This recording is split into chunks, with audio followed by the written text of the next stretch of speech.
मुस्लिम समाज के लोग उन सीटों पर अपना वोट अली पर सपा बसपा को अली पर विश्वास है, हमें भी बजरंग बली पर विश्वास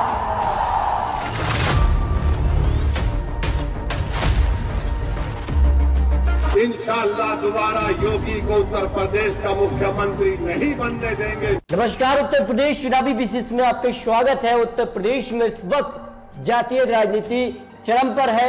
पश्चिमी यूपी के लिए जिसके साथ जाट उसके ठाठ, क्योंकि किसानों का यहाँ पर बड़ा वोट बैंक है और किसानों को लेकर बीजेपी ने बड़ा दांव भी चला है। अब ऐसे में क्या कुछ हो सकता है उत्तर प्रदेश के लिए, इसको लेकर महत्वपूर्ण विश्लेषण जानकर मान रहे हैं कि इस बार उत्तर प्रदेश में कुछ नया हो सकता है। बड़े काम के हैं छोटे दल, या दोस्तों छोटे दलों को अपने अपने पाले में करने में लग चुकी है बड़ी बड़ी पार्टियां।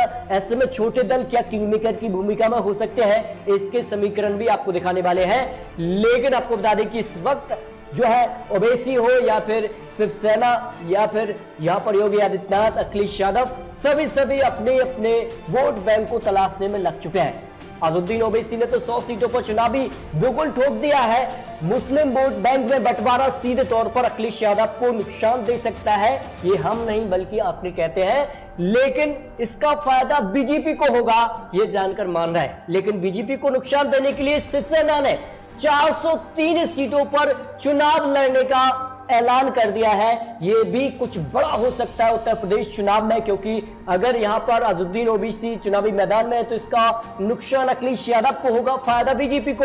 ये यहां पर हाल ही में जो है यहां पर राकेश टिकैत ने भी बड़ा दावा किया है कि कहीं ना कहीं ओवैसी से फायदा बीजेपी को हो रहा है। लेकिन अब शिवसेना चुनावी मैदान में उतर गई है तो इसका फायदा किसको होगा, इसका नुकसान तो बीजेपी को हो सकता है। लेकिन जिसके साथ जाट उसके ठाट, ये आखिर बड़े समीकरण क्या कहते हैं, क्योंकि जिस प्रकार से किसान आंदोलन उत्तर प्रदेश और यहाँ पर अन्य क्षेत्रों में दिखा है और जिस प्रकार से यहाँ पर किसानों को लेकर, किसानों के जो मुद्दे रहे उसको लेकर जाट वोट बैंक भी बीजेपी से नाराज दिख रहा है और इसका नुकसान बीजेपी को 2022 चुनाव में हो सकता है। लेकिन बीजेपी ने यहाँ पर एक बड़ा प्लान तैयार किया है। अब आपको दिखाते हैं कि आखिर पश्चिमी यूपी का यहाँ पर जातीय समीकरण क्या कहता है। जाट वोट बैंक 20% पश्चिमी यूपी में, और इसके लिए कम से कम मुस्लिम जो है 32 से 36% यहाँ पर मुस्लिम मतदाता भी आते हैं और अजहरुद्दीन ओवैसी यहीं से चुनावी मैदान में उतरने का दावा ठोक रहे हैं। दलित वोट बैंक की बात करें तो करीब 25%, ब्राह्मण वोट बैंक की बात करें 10%।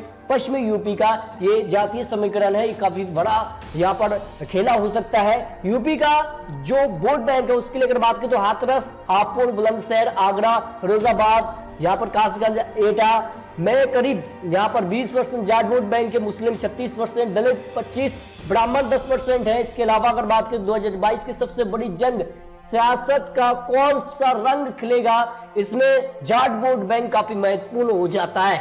इसके लिए अगर बात करें तो मुजफ्फरनगर, शामली, बागपत, मेरठ, गाजियाबाद, गौतम बुद्ध नगर, अलीगढ़, मथुरा में भी यहाँ पर जो है जाट वोट बैंक का अच्छा खासा असर देखने को मिलता है। और इसके अलावा अगर बात करें तो कांग्रेस के लिए क्या प्रियंका गांधी कुछ बड़ा कर पाएंगी, जो मुस्लिम यहाँ पर 36% वोट बैंक है, क्या वो अपने पाले में करेंगे। अखिलेश यादव को यहाँ पर मुस्लिम वोट का फायदा मिलेगा या फिर अजहरुद्दीन ओवैसी चुनावी मैदान में उतरेंगे, किसको फायदा होगा, इसके भी आपको आंकड़े दिखाते हैं। लेकिन इस कार से यहाँ पर किसान एक बड़ा यहाँ पर इफेक्ट डाल सकते हैं यूपी चुनाव के लेकर। इसको लेकर भी बड़ा यहाँ पर राकेश टिकैत ने यहाँ पर प्रश्न चिन्ह बना दिया है कि अगर किसानों की मांगों को नहीं माना जाता है तो कहीं ना कहीं उत्तर प्रदेश चुनाव में बीजेपी को बड़ा झटका हो सकता है। अब अगर बात करें तो किस प्रकार से यहाँ पर जाट वोट बैंक का समर्थन किस पार्टी को मिलता रहा है। देखिए, पार्टी बीजेपी के बाद 2017 में 103 सीटों पर जीत हासिल की थी, तो वही बीजेपी को यहाँ पर 2012 में सिर्फ 20 सीट ही मिली। यानी बीजेपी की जीत के पीछे का बड़ा कारण था कि यहाँ का जाट वोट बैंक बीजेपी को समर्थन मिला। इसके अलावा अगर बात करें तो समाजवादी पार्टी जहां 2017 में केवल 27 सीटों पर ही जीत हासिल की, लेकिन 2012 में जहां पर समाजवादी पार्टी ने अपनी सरकार बनाई, उसके पीछे का बड़ा कारण था कि 58 सीटें इस क्षेत्र से यहां पर समाजवादी पार्टी को समर्थन रहा था। इसके अलावा बीएसपी की बात की तो बीएसपी ने 2017 में केवल 3 सीटें यहां से निकाली, लेकिन 2012 में 39 सीटों पर बीएसपी ने जीत दर्ज की थी। यानी 2022 की सबसे बड़ी जंग काफी महत्वपूर्ण है। कांग्रेस ने यहां पर 2017 में 2 सीटें, लेकिन 2012 में 8 सीटों पर जीत हासिल की थी।